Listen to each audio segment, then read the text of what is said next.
broadcasting from the north of Williamsburg and the south of Greenpoint. Today we're joined by Laura Hoffman and Heather Letzkus. My co-host is Meredith Chesney. Thank you, everyone. Instead of South Greenpoint, could you please just call us Karen Height?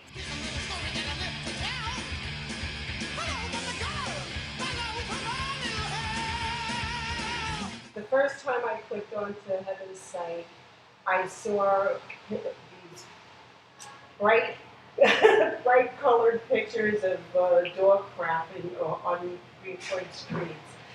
And I looked at it first. At first I said, "Oh my God, who would do a site like that?" But after I read the heading and stuff, I was like, "Cool, that somebody's going after people, the offenders." I think Heather's got a lot of guts. Yeah, she does. But I know I've been tired of, for many years, having pets take over the street. I know that sounds kind of weird, but I have a big family, a lot of kids, and when I used to bring them to the local parks, I would always have trouble, bringing them onto the grass and stuff because they were in competition with dogs. And I love animals. I have a lot of dogs are big and not suited for apartment life or city life. Not suited for local city parks. You feel like you see more dog ownership in the neighborhood over the years, or is it about Absolutely, yeah. I know recently at some meeting, I don't even remember which one it is because I attend some of the community meetings, but I overheard somebody talking about that there's more dogs per capita than children, and this was an argument for setting aside park space for dogs rather than children. That's fascinating. I was under the impression that you were a zealous dog advocate. Well, But that makes perfect sense. Yeah, up in North Brooklyn, we don't have a dog run, and we really need one because, like I said, the kids and dogs can't use the same space.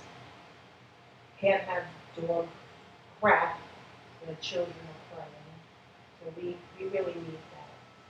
My idea when we were talking about, I guess it was on the McGolrick board, friends in McGolrick, I just threw out there as an idea. I was kind of asking out loud, why don't we curb our dogs anymore in America? Once upon a time, even through the 70s and 80s, people actually trained their dogs for their butts to hang over the curb, and they do it in the street. And that's something that's just lost on most people. We don't really do that. Here and there, I'll meet people. Oh, they do it with children. Do that. You just don't do it with dogs. Yeah, what happened to those signs that used to be signs all over? Yeah, curb your dog. Most people don't know what that means, even if you were to ask them, what does curb your dog mean? I don't think they understand that literally that means taking them to the curb and doing it.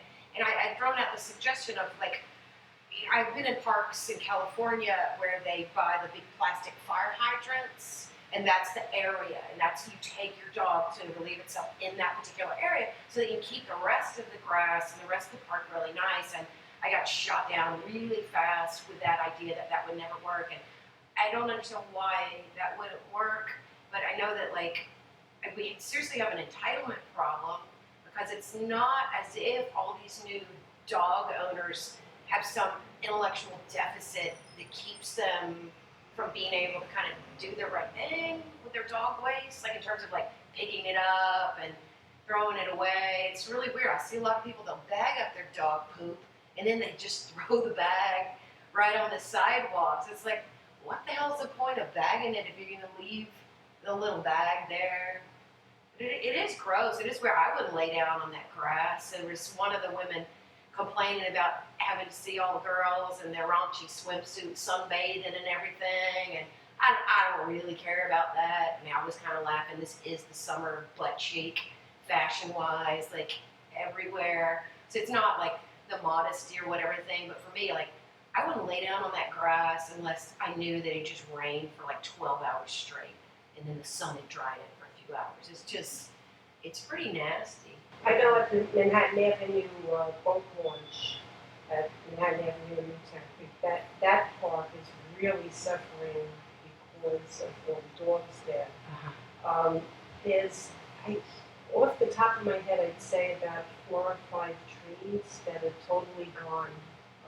You could see that they're very stressed because the fact is I always see dog owners taking their dogs right up to the tree to pee.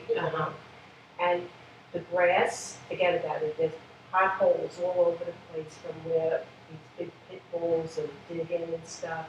And again, I love dogs, but they need to be in a yard, in a dog run, in places that are appropriate for a dog.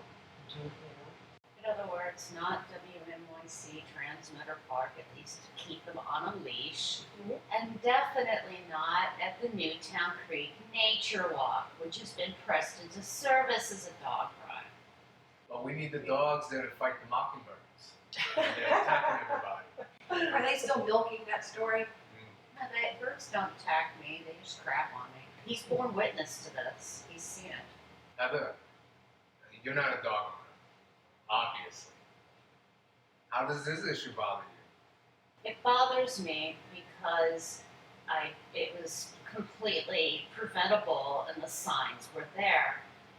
When they opened WNYC Transmitter as a quote-unquote interim park, now it was basically a giant lot filled with wood chips with this strange little ramp that went out to the middle of it, I guess for people that have mobility problems and are in wheelchairs, that was for them.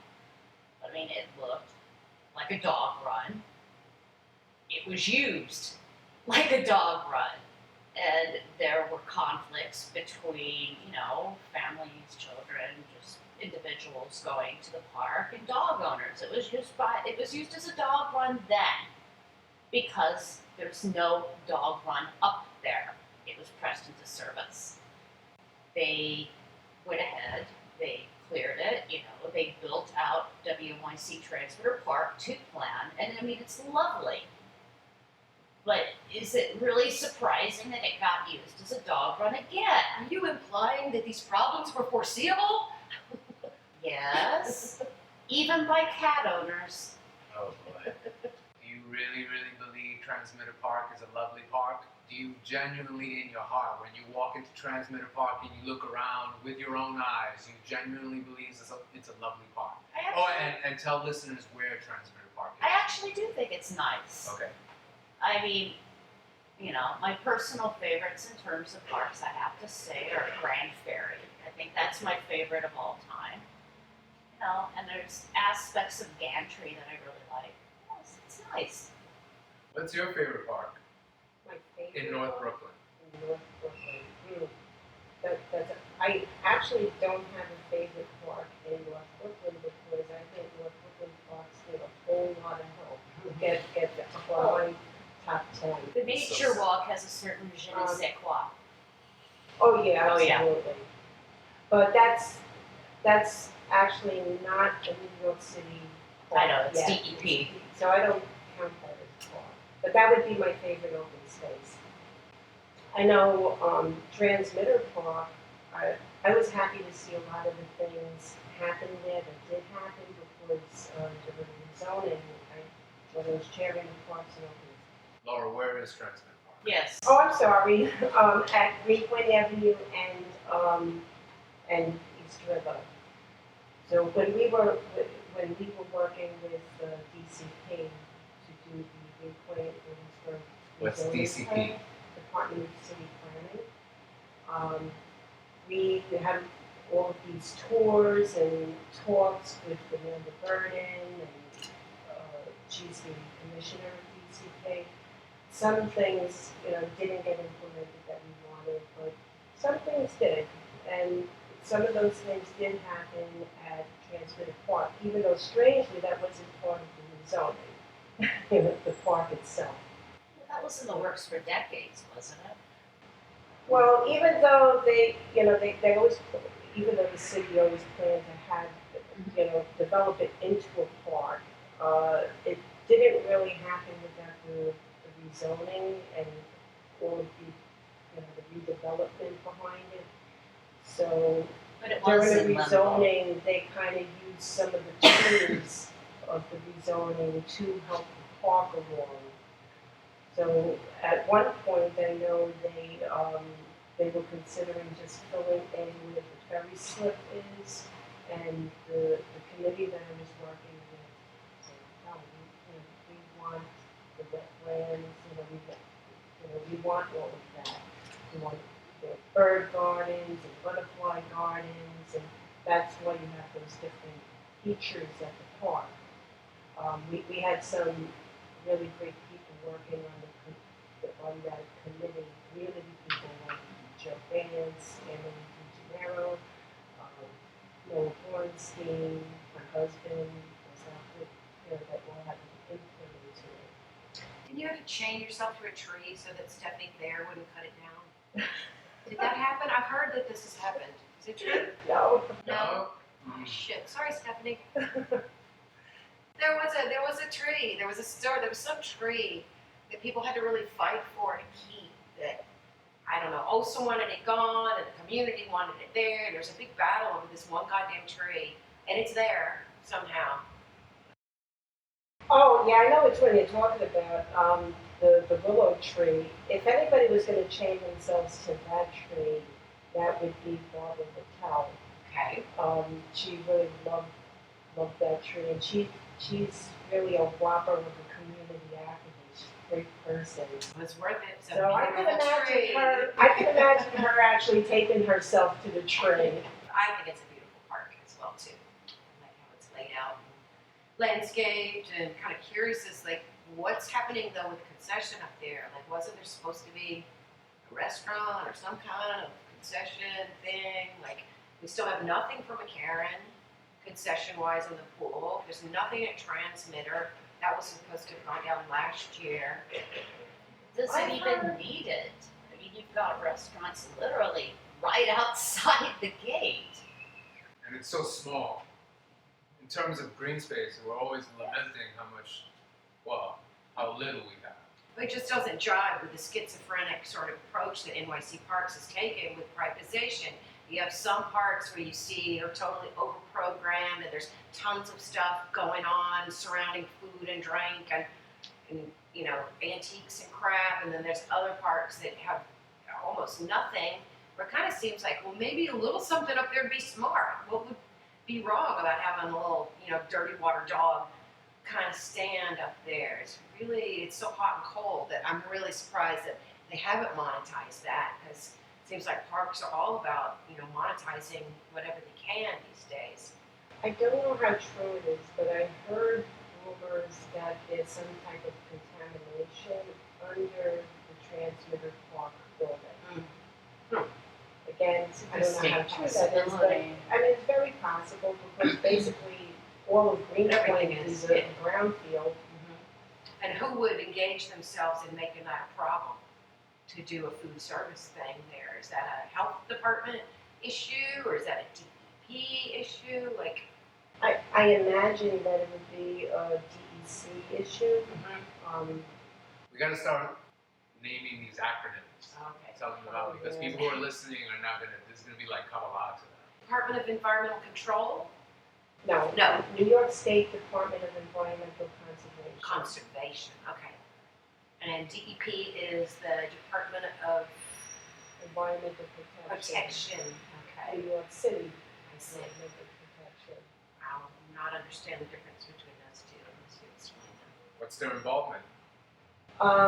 Well, DEP, as long as I've been working with these agencies, I'm still trying to understand what really separates what they're supposed to do. I do notice that DEP tends to take care of more things related to water, and DEC more things pertaining to contamination. That's just from seeing and experience. But there seems to be a lot of crossover in what the agencies do and don't do. And from my point of view, being involved with so many different processes in the community, it seems that it's kind of like an agency-wide tool to tuck and hide issues. For instance, to make an oil spill complaint, I would call the DEC oil spill hotline. Yet DEP deals with CSO discharges, CSO. combined sewer overflows. That has to do with the sewage treatment facility.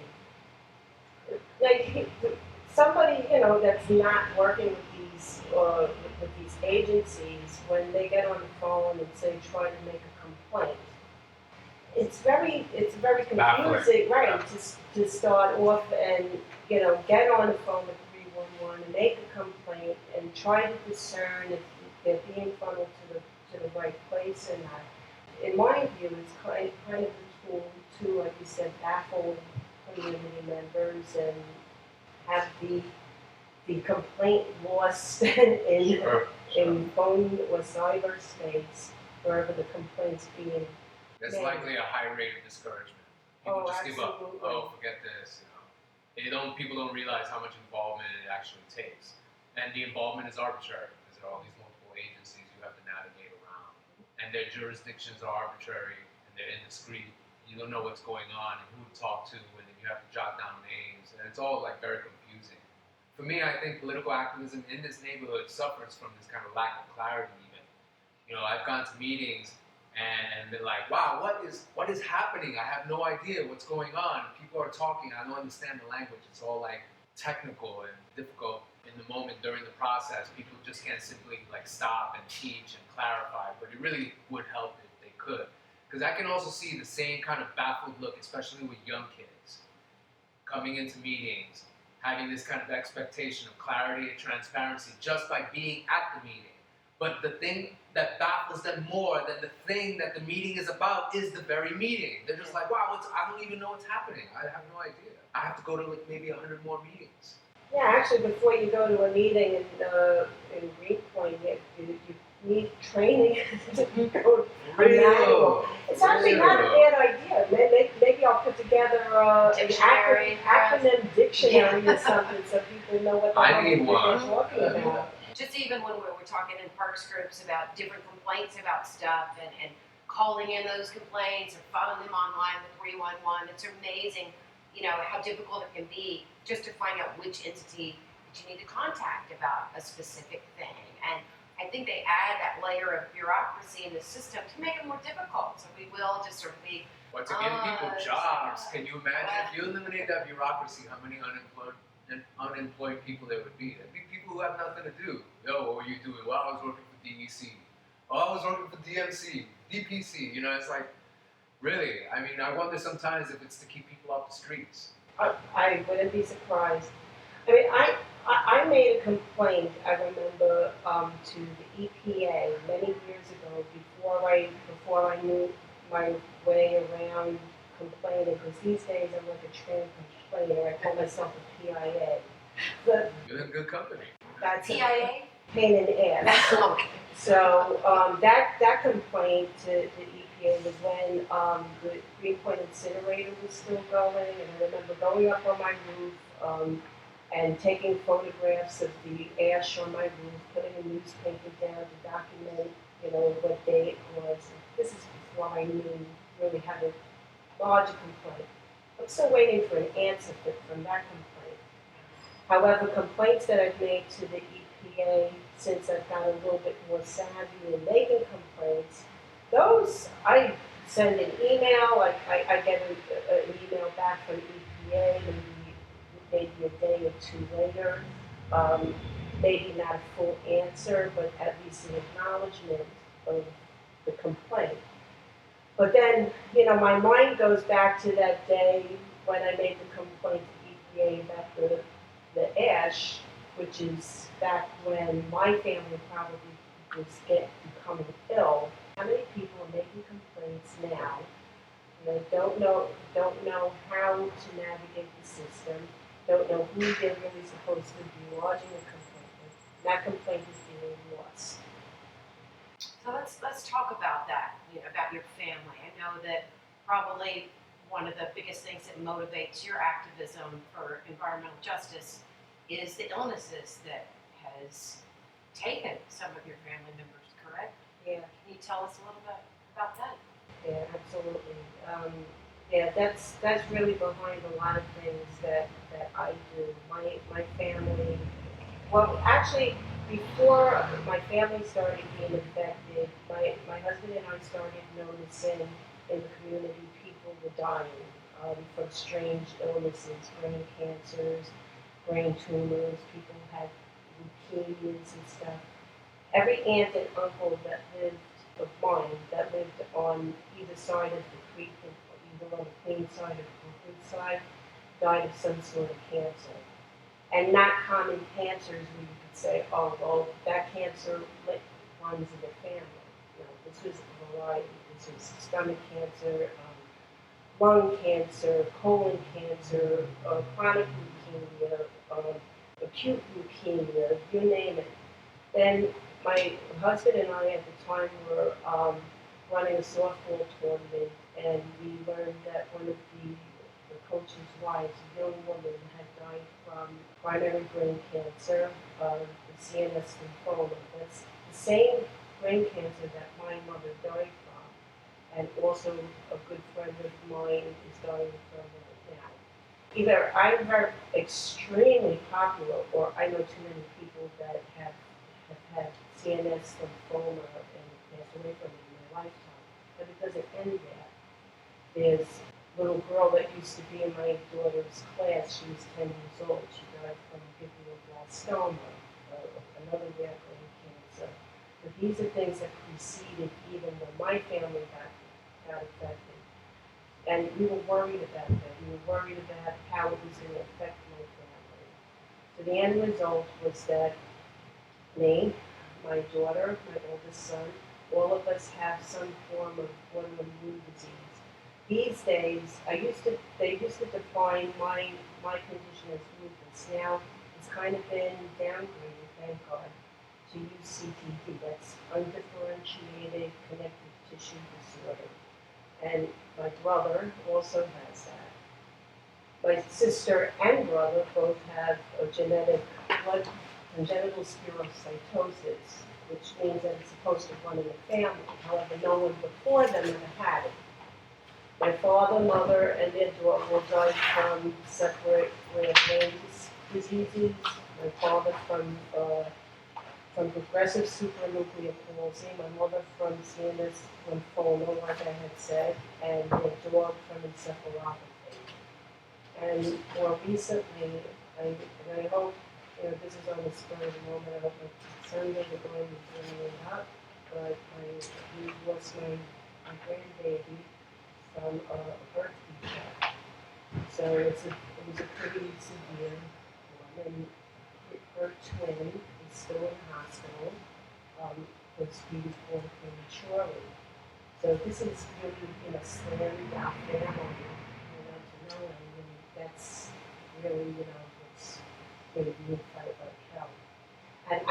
And I'm still going to take you up, Dennis, on your email offer what's it? They're going to tape ourselves to. I got your back. Well, lay down in front of bulldozers or something. I'm down.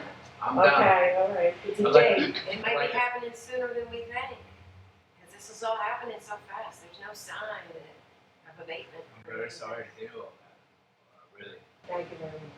More than a thorn in my side when I go to these meetings and I'm fighting out hell, I really mean it. Do you think that newcomers to the neighborhood realize what they're moving into? Absolutely not. A lot of them don't have a clue.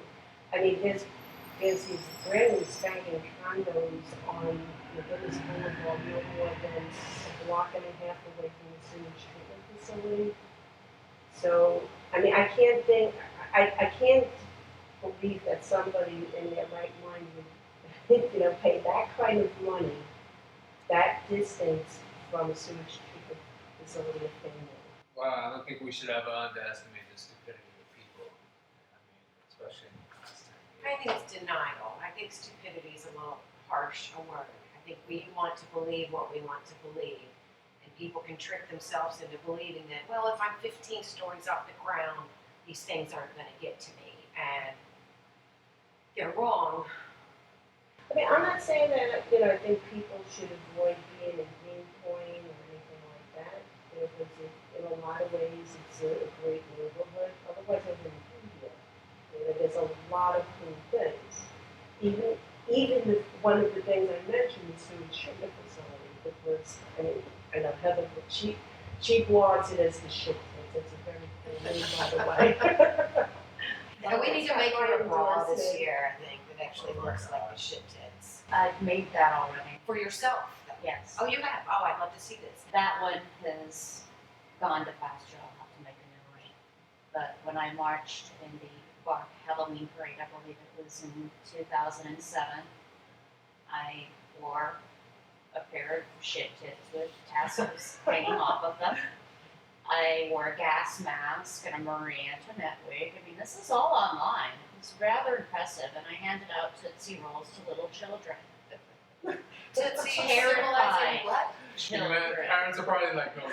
No, the children were Close your eyes. The parents thought it was hilarious. The children were terrified.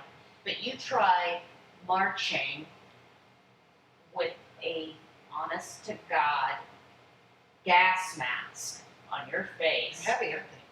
I was constantly fogging up. Mhm. And yes, I was very happy to get that done. But, you know, the looks of joy, especially on the parents' faces. I wear a respirator at work, so I know. It's not a gas mask, but when you Yeah. have to breathe into it constantly, it's so much more cumbersome and awkward. Well, that with a Marie Antoinette wig on top. I'll loan you the wig. Regretting all that garlic on the pizza from the night before all day long.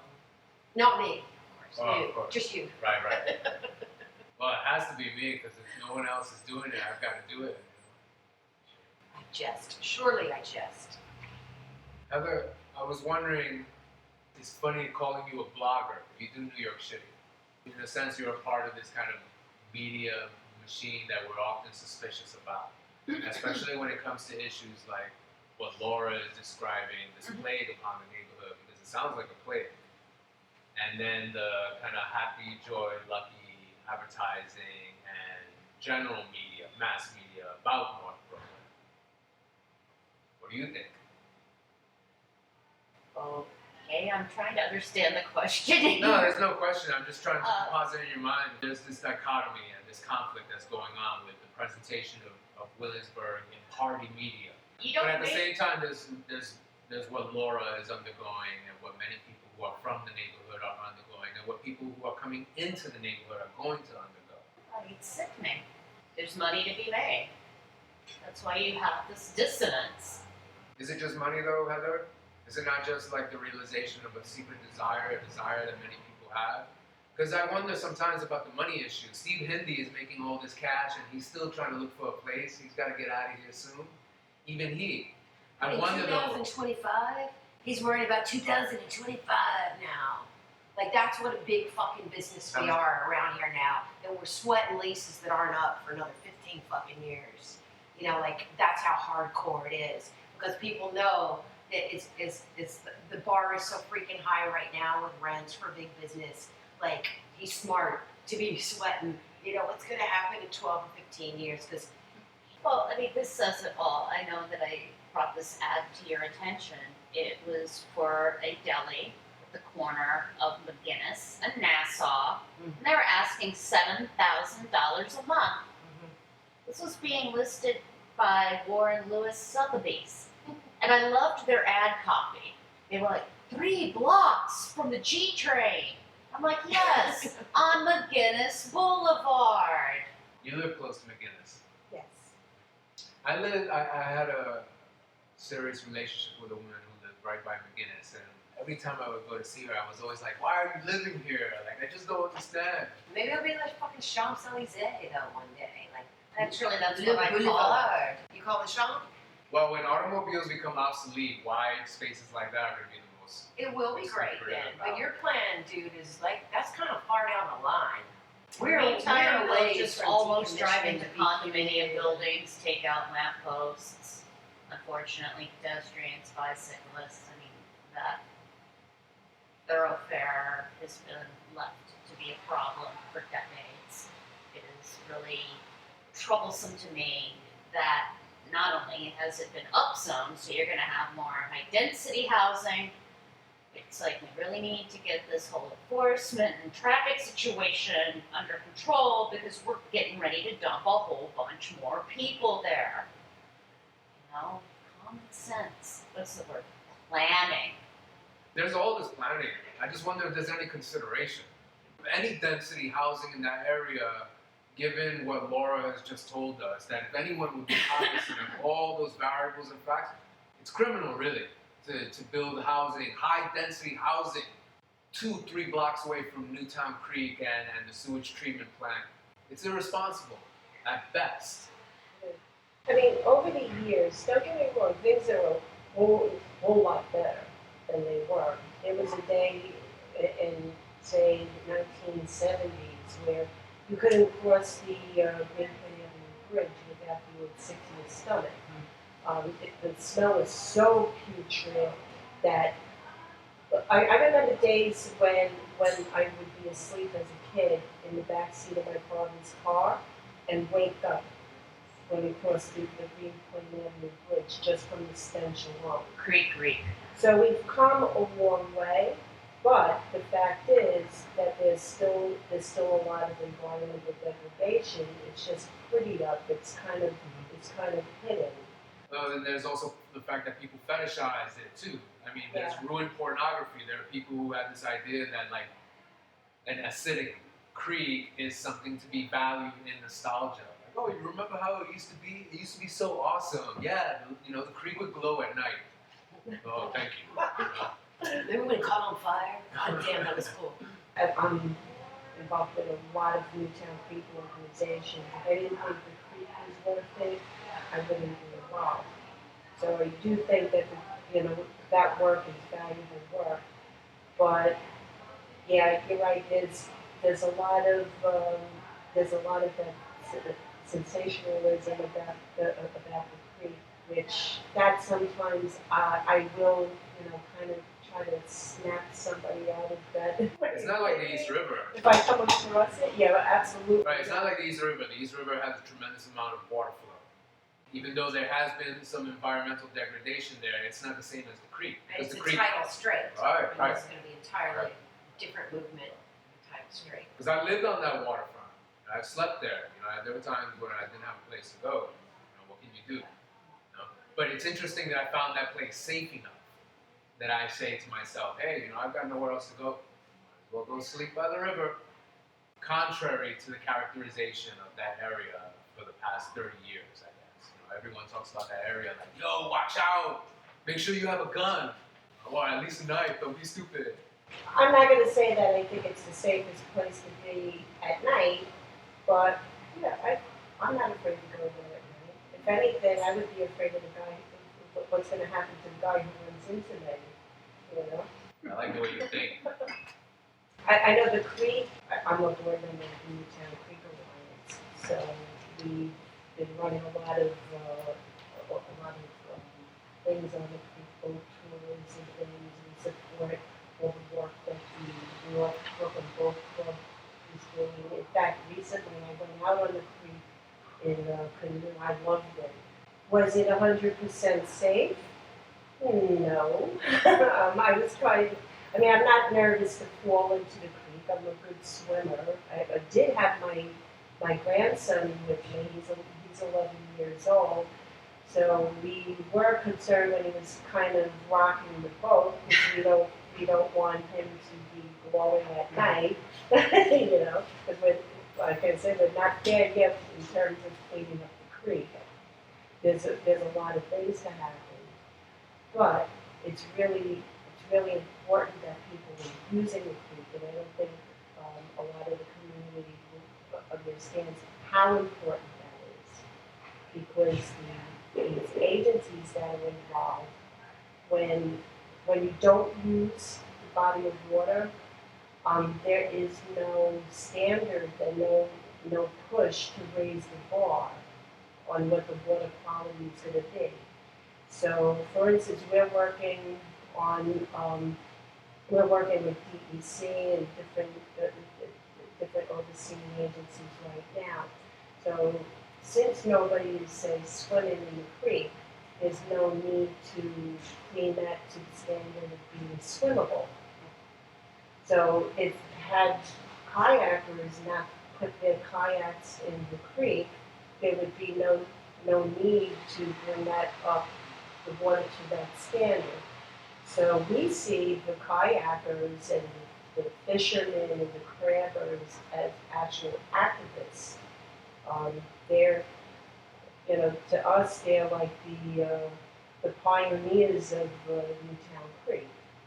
What would be one step further? What else could we do to utilize the creek to give it not only the attention that it needs, but to raise the bar for what needs to be done to help clean it up? I mean, should people start swimming in it, literally? I would never say that people should start swimming in it. But the fact is, if people were swimming in it, the agencies would have to raise the bar. Again, people should not swim in it. But even the result, Yeah. 10 years down the line, you will regret it. Terrible that that's the approach that they use. It's reactive, it's not proactive. Absolutely. Right? And it's a logic embedded, it's embedded in catastrophe. It's waiting for something to happen, then it acts. Again, the alternative is gentrification. The alternative is pack that sucker full of people, have people there constantly, and then finally you'll get the attention of the agencies. And then when the agencies do come and clean it up, the cleanup will never happen. It'll be a different kind of contamination. The contamination will be the contamination that's posed by gentrification. Whereas the contamination of the past, which may arguably be worse, has been the contamination of manufacturing in the area, especially oil, I'm guessing. You know better than I. That's what's all still lurking You're there. absolutely right. Okay. Isn't that this industrial contamination? This is what is lurking there, and it's not particularly being still added to that much, is it? Or are they still adding to this pollution, or is this the old stuff that we're talking? It's a combination of the old stuff, even as far back as the late 1800s, the Industrial Revolution, but it's also all the polluters that follow. It's the same idea as if, I always say this to people, you know how when you start littering on the street, when one person drops a piece of paper and others follow, it's the same concept down on the creek, only on a grander scale, because now it's not just a bubble gum wrapper. People are dumping all sorts of stuff. Not too long after the NCA had been formed, I remember that, and after the Nature Walk opened, a few discoveries were made just by having the Nature Walk open. One of them was that there was a company, offhand I don't remember their name, abandoning barges on the Newtown Creek simply because it's cheaper to sink a barge full of garbage than it is to actually send the garbage elsewhere. At the time, David Yaski was the council member, and even though I don't agree with a lot of things that he's done, I have to say that he was awesome on the creek, because he did a lot of amazing work with that. And he had brought attention to it, and the result, many of the barges are gone. Although there's one that's snuck back onto the creek, one. We're working on that. Have you seen, we've got a couple really big things going up there, the Greenpoint landing, it's probably going to happen, and commercial street condos. Have you seen any movement from those developers to get engaged with cleaning up the creek? Park Tower Group, I guess, is one of them. Are any of them even aware? Oh, I'm sure they're aware. I'm sure that they're aware. Do I personally know if they're involved in it? No. I surmise that they are involved because I've met the developer of Clock Tower, and I have seen him here and there at local community meetings. What's his name? George Klein. So he does appear here and there. I do observe him in conversations with other people. So I surmise that he is involved. How he's involved, I don't know. Obviously, he's not involved on the lower scheme of things, us poor folk, but he's Watch out for those poor folk. Yeah, I know.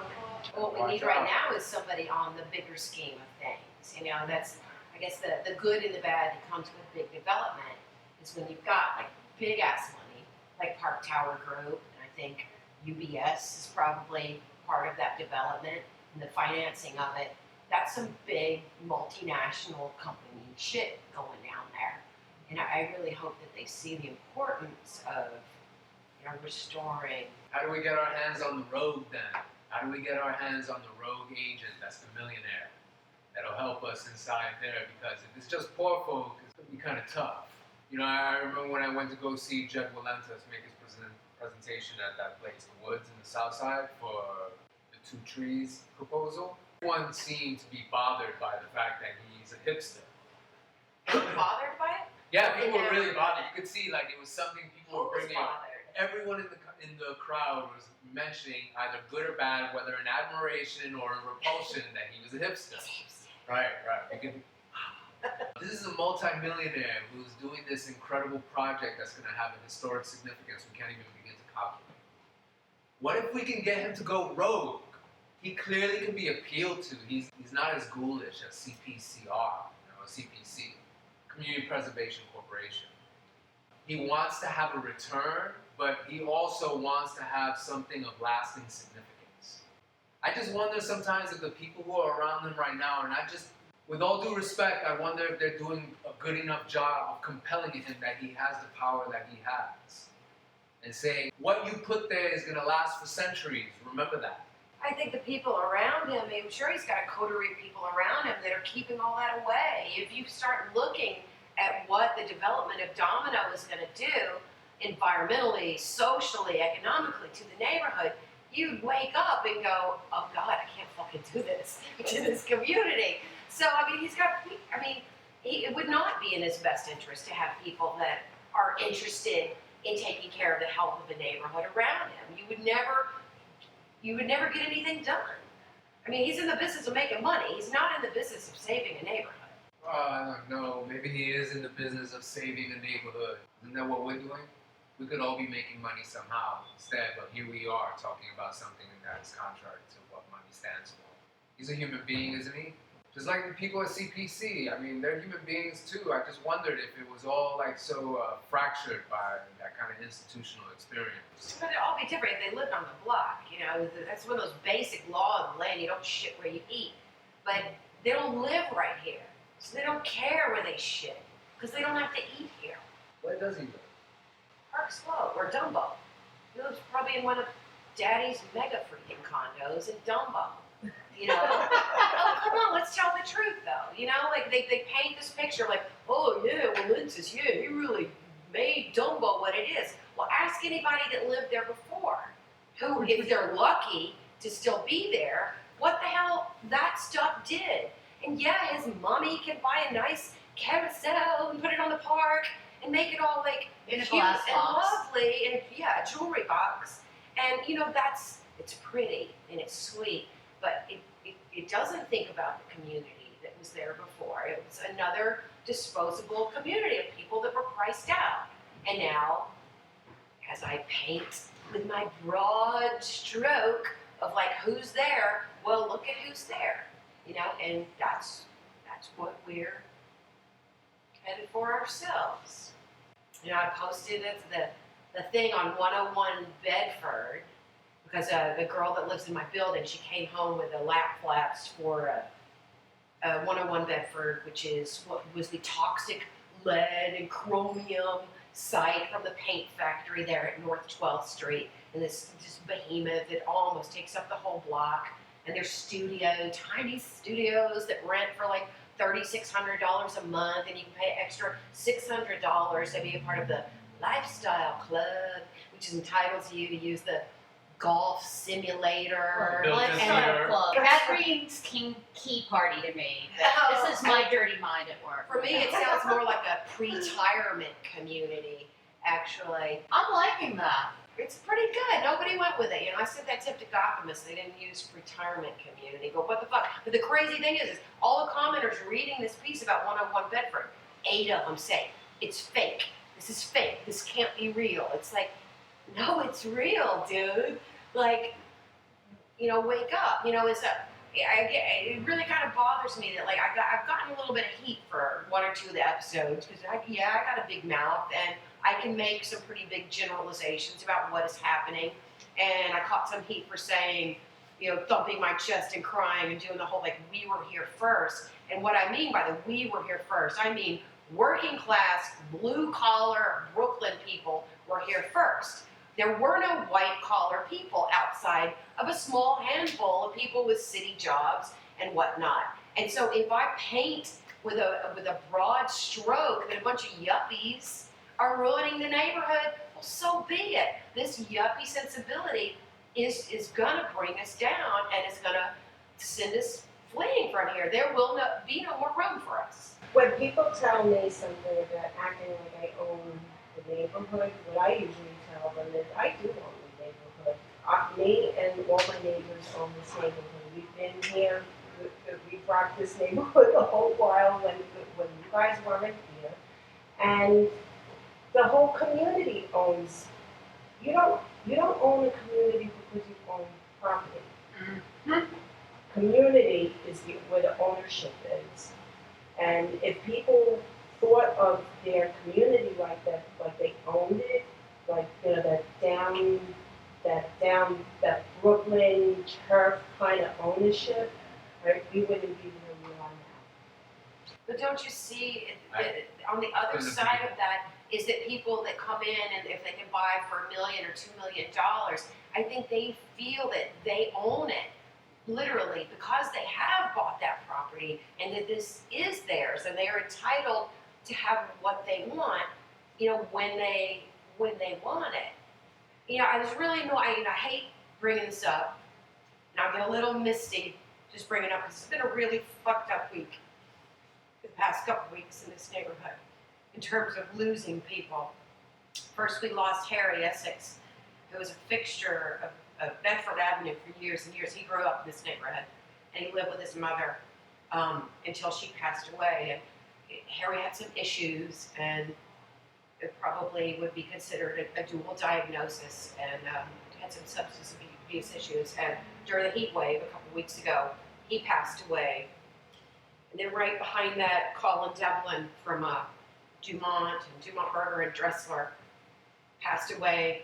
And then last week, a few days ago rather, Michelle Berteman, who some of y'all are familiar with because she built the container home, she and her husband David Boyle over on Keep Street, built their home against really pretty incredible odds given you're dealing with a NYC DOB, which makes everything ridiculous. The number of Department of Buildings, the hoops that you have to jump through. So they built a home that if you would have built it in America, meaning anywhere outside of New York, probably would have been a fairly inexpensive venture to do. In New York City, it ended up costing pretty much what it would have been to build a regular traditional building. I guess what I'm getting at basically is last night I went to a memorial service for Colin. I've known Colin since probably, it was before September 11th that I met him because my husband helped him do the build out on Dumont and had a lot of stories of, Colin was a really creative guy and he really brought the first upscale restaurant to the neighborhood and built a little empire behind it and really, it spurred on a lot of, wonderful things that came. Well, last night I go to a memorial service for him, and no less than 5 people in this memorial service said, at some point, we were all sharing, said, there was nothing here before he did his thing. And, I hear it like 1, 2, 3 times. By the time the 4th person said, like, there was nothing else here before he did Dumont, I think there was steam coming out of my fucking ears. Because it's a fucking lie. It's like at least when these people that like these finger quotes here, scary quotes, finer things, you know, and nice things and fancier things, if they would at least qualify it with, it was the first upscale restaurant, or it was the first fancy restaurant. But to have some freaking 40-year-old person say, like, it was the first thing here, I want to punch him in the fucking throat. Because you can look across the street, not 100 feet away from Dumont, is a 24-hour diner that's been there for a million fucking years. So don't, I mean, it's just so rude. It's just so vile to act like just because I've got taste, I brought something, and I'm not saying this to be rude. It's not taste, it's different taste. I don't recall who taught me this term, but I absolutely love it. What you are describing is what she called the colonial mindset. They come in, there's nothing. They have to settle it. Well, how the fuck did people live in this neighborhood for 200 years? Multiple cultures of people that survived here just fine. It's like, did they live on sunlight? Were they licking the sun and they didn't need food and groceries and managed to survive without a $15 hamburger? Like, just at least be decent enough to qualify it with, it was the first fancy restaurant. It is respect. I felt disrespected, and I felt disgusted, and I left a room of my peers, you know, because they don't even fucking get it. They want to pat themselves on the back for, like, being pioneers and doing something awesome. And it's like, it's so fucking disrespectful to the people that were here first. Actually, I think it's a disrespect to him too, because I don't think that's the kind of person he was. Precisely. I know that he, my son's in-laws live above that restaurant, and he was such that my in-laws didn't have a lot, and he was very good to them. And Colin can appreciate that. And in turn, you know, I know family members helped him when he was moving stuff and, you know, things like that. So he was like a really good guy and a hometown kind of guy. So to paint him up as that in that colonial type of image. I think one of the things that's really serious about Colin is, like, he knows he's a working class guy. You know, he came from Philly. His first job, he's 13 years old. He's selling ices, you know, at ball games and trying to make enough money to go and spend, you know, he would work at a ball game or whatever, make $12 selling ices, and then go and spend the $6 on the biggest barbecue dinner that he could get. And it felt good because he made his own money and he worked hard for it. You know, and people kind of forget that, you know, the root of what he's doing is not, it wasn't about being some fancy thing or being some fucking superstar, but you gotta look at and think about, like, the pressure that has come with this hyper gentrification happening in such a short amount of time, that the bar being raised so incredibly high in an industry that's already dog eat dog. Restaurant business is tough in New York. It's tough everywhere, you know, and to have it piled on, and, you know, I was really kind of offended hearing people say things like, oh, I wish we would have known what he's going through because we would have helped out, we would pitch in, and it's like, you don't even understand then how the pressure, you know, and in many ways he's a casualty of the success of this neighborhood. And I don't say that to be dramatic, but I mean, it really is beginning to eat itself now. Now, to go back to the colonial mindset for a moment, if you want to view it a little differently, I mean, that was the perception I had when I looked at this advertising campaign for 101 Bedford.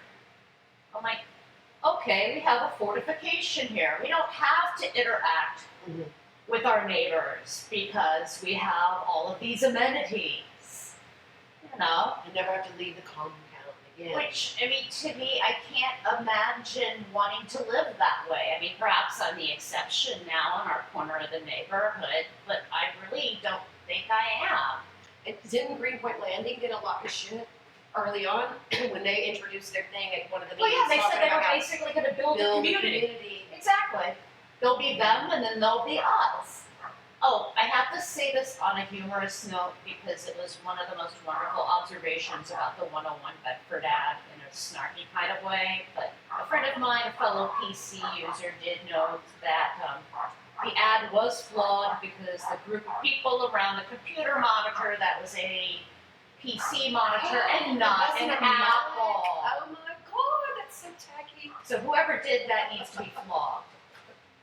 I had to say it. Let's get a little light here, people. I didn't even notice that, but you're absolutely Oh, right. no, it takes a PC person to track this stuff down. That's I was right. like, you go, girl. She's anti-Mac, this one here.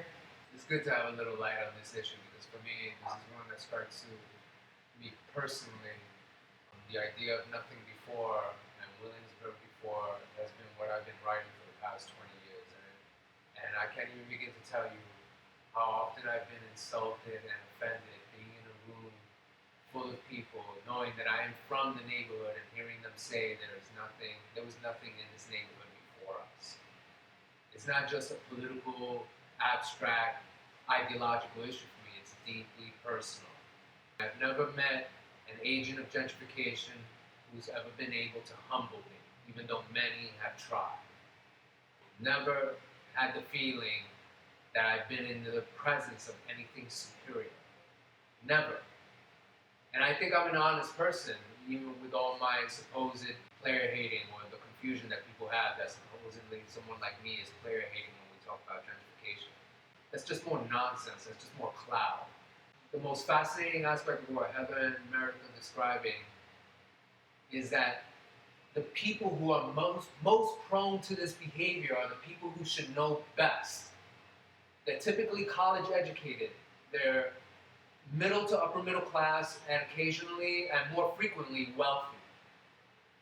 They have access to data.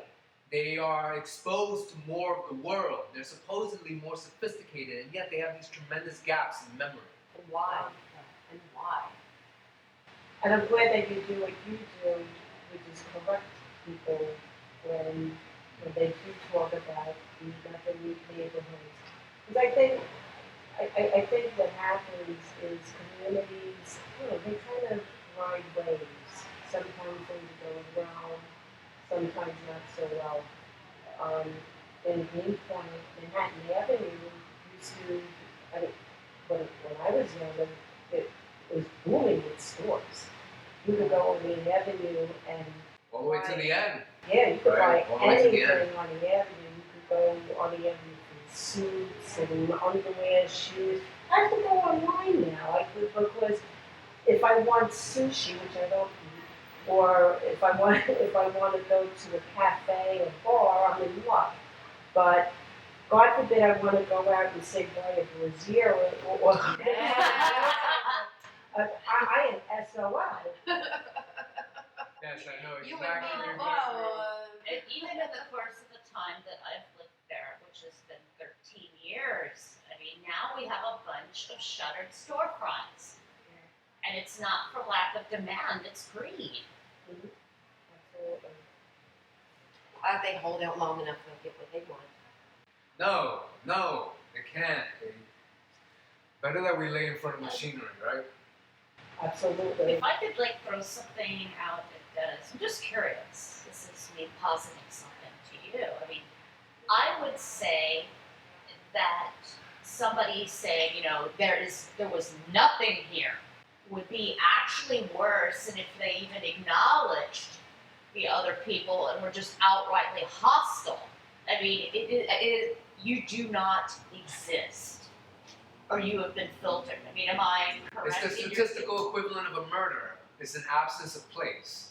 You don't exist. If you don't exist, you don't exist. That's what gentrification does. It takes away the ostensible violence that is required, like in a place like Brazil, right? It right? is. Like Brazil right now. And you're right, it is violence, but it's displaced onto the police and legitimized, and nobody looks at what the police does and ever says, this is a result of the violence of gentrification. Because gentrification is in fact violent. No one will ever say that. And at what point will this violence shift in a way that is terrifying even? I've always thought it was coming. I mean, I've been talking about it for the past 20 years as a consequence of gentrification. Again, we don't have Brazil up in here. It only takes but a spark. What do we do next? We keep doing this, and the people are going to come. Keep informing people, letting people know what was here, what is possible, what people are doing. Just be an information source. There are a lot of courageous people in the neighborhood. They've yet to connect. I agree with I that. think a lot of them are intimidated. I mean, let's take what Laura talked about, negotiating this whole Byzantine system of agencies just to file a complaint. Even an incredibly intelligent person is going to be intimidated by that and think, you know what, is there something wrong with me here? Am I not getting something? And they're intimidated. And why should they be? I mean, these people ostensibly work for us. And if the system does not serve the user, it needs to be changed. Amen. I've never had the experience that they've ever worked for us. Well, no, I've had the in appearance, theory, you know, my but- dear. well, In right. theory, Yeah. yes. And it gets more difficult as more time passes. I mean, I really feel that sense of like the distancing of our government from ourselves, and they're really building these perfect walls to really make it so that they are not accountable, so that they do not have to work for us. And if they get called out on it, it's so difficult that you give up by the time you get to, you know, It is where you a need to lot of work. It really is. And a lot of people don't have the time or the inclination. Today I made 2 311 complaints before I came here. I made one about the elevator in my building. I'm following up to 3 other complaints starting from December 2012. These are complaints that HPD had came. They had come to the building, saw the condition, and walked away. Now, this is really, this is really screwed up because I'm a housing counselor now, and I couldn't get through this 311 complaint easily.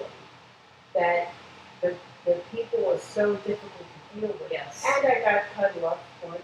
So, the everyday person who doesn't have experience with that kind of complaint, and this applies to the EPA complaints and so on, they'll just give up on the complaint.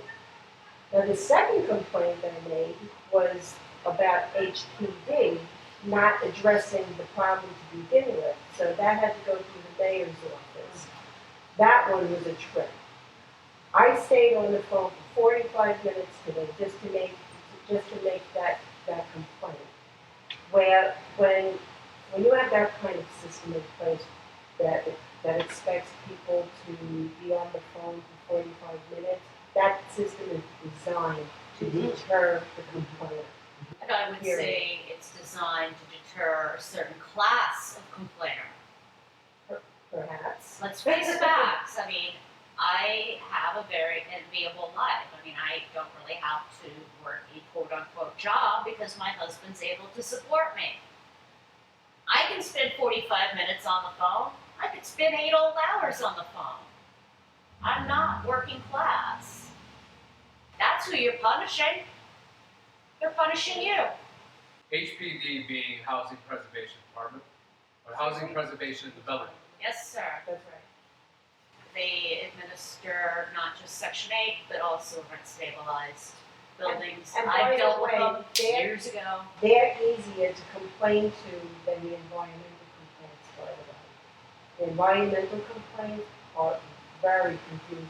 Create a random agency generator. You know, like the Carlos Danger That's thing? great.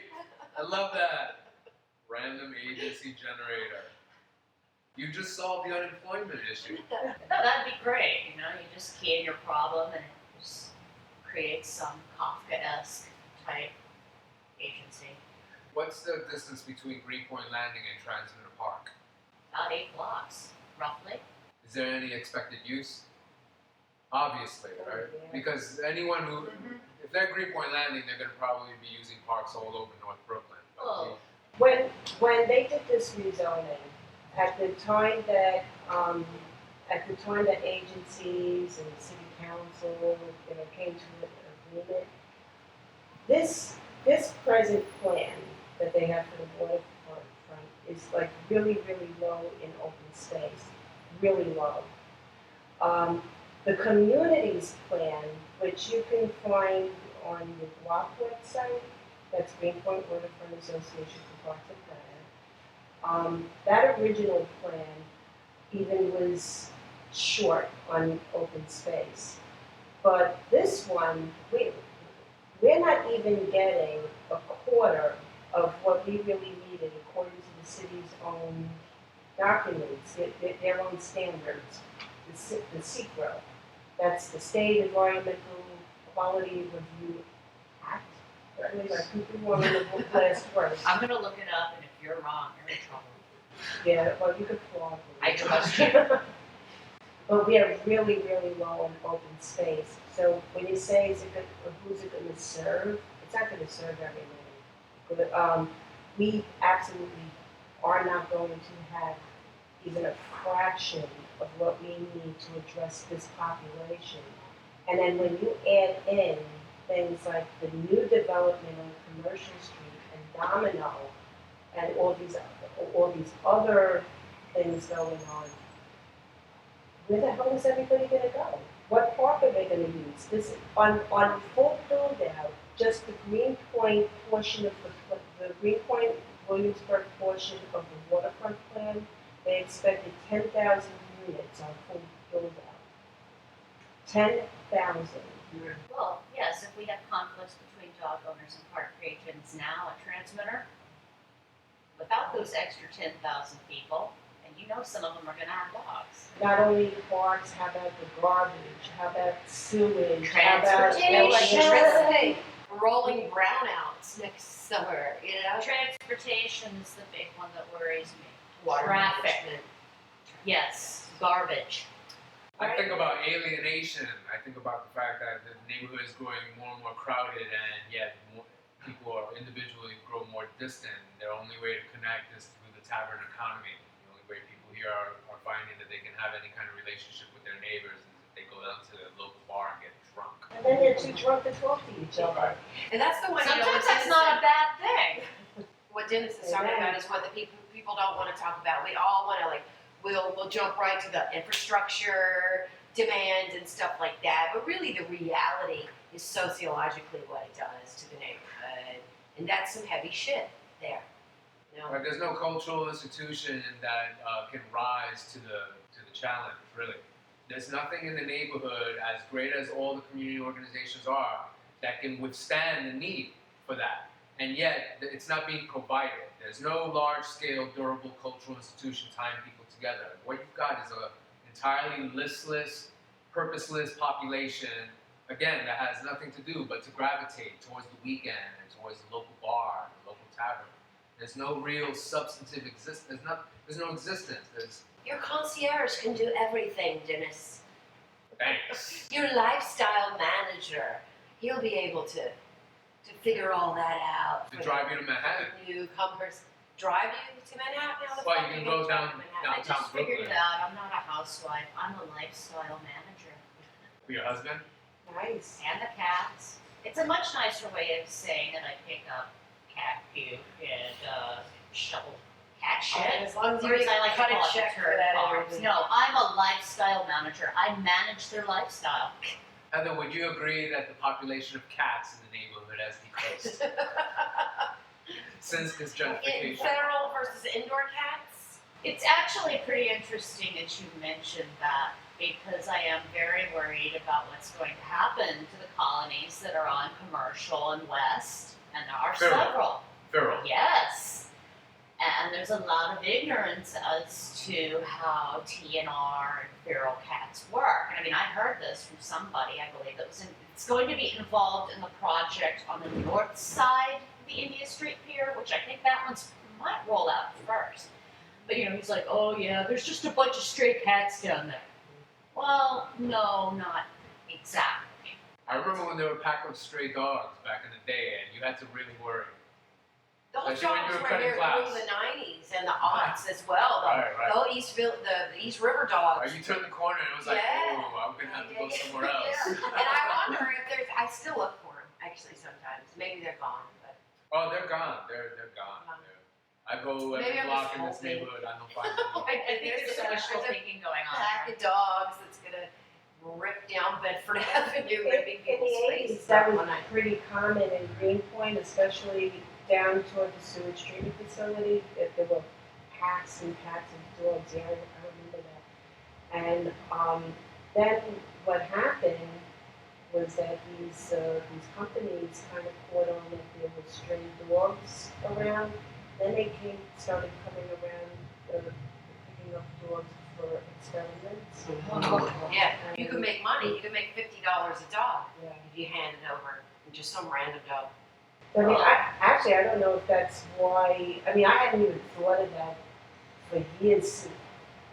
That's some straight X-Files stuff, you know? It's still big money though. You could still, not far from here, you can steal a dog and walk right into a testing facility and sell a dog. You know, it's funny, I make a joking reference in the second book of the Chronicle Behold to creatures that were created by manufacturing in the area. They pedal on four legs and they've been experimented on, but it was totally a work of fiction.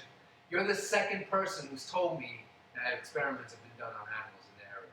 That's out of this world. I know that some years ago I went to I went to a workshop, not a workshop, a talk by I think the scientist's name was through the Hudson River Foundation. And back then, that was in the late 90s, in Newtown Creek we already had fish that had duplicate organs and things like that. So it's not a stretch. Yeah. Citizen stuff. There is some sci-fi. And there was Naval Yard stuff too. going on. There was classified functions going on there, you know. Yeah. I've always referred to this area as Area 51. And you know what's freaky? I know what you're thinking. Yes. There's a fire station down on Page Avenue. It says Area 51. Which is perfect. I mean, that area is. And the bomb squad used to be here, right? Yeah. I wish the UFOs would come and get me sometime. Better watch out. Seriously. Tonight. I'm gonna call you in the morning. Murder, you still there? Alright. I'm speaking to you from outer space. On Foursquare. I still have connection. Since Heather's had her blog up, I see her connecting so many people to like the old school. And to doing the right thing. And I was trying to remember what the first thing was, the first time that I got hipped to Heather's blog, and there was something going on, and somebody sent me a link, like, oh, Heather's talking about this already, you gotta check this out. And Heather, tell us about New York City. When did you start it? I have been operating it for about 7.5 years. I can't give you a specific date, but it was in April. And April. 7 years ago. I knew you through the blog and through gossip in the neighborhood about the blog. Oh, Just nothing caustic like later on when we became friends. But Well, just gossip like, hey, have you ever checked out this other place? And I'm like, oh, so there are a whole bunch of new Brooklyn media happening. And so I had lumped you into that. You're nothing like Elle Magazine or Gotham, it's God sakes. Or That's a anything credit else. to you, really. There's nothing Right. like New York City. And then we met the beef, right? We had Yep. static. great minds think alike. Sure. We have our static. I also noticed And she's you're left. humble too, everybody. I noticed you're left-handed just like me, so Yep, you just yep. got even more points. I'm writing that down. Heather is left-handed. Somewhat. I'm actually kind of ambidextrous, Okay. but I write with my left. Thank you for listening, ladies and gentlemen. That's all we have. Follow us on Facebook at www.facebook.com/Bittersweet Brooklyn. I'm Dennis with Meredith signing off from Brooklyn. Peace.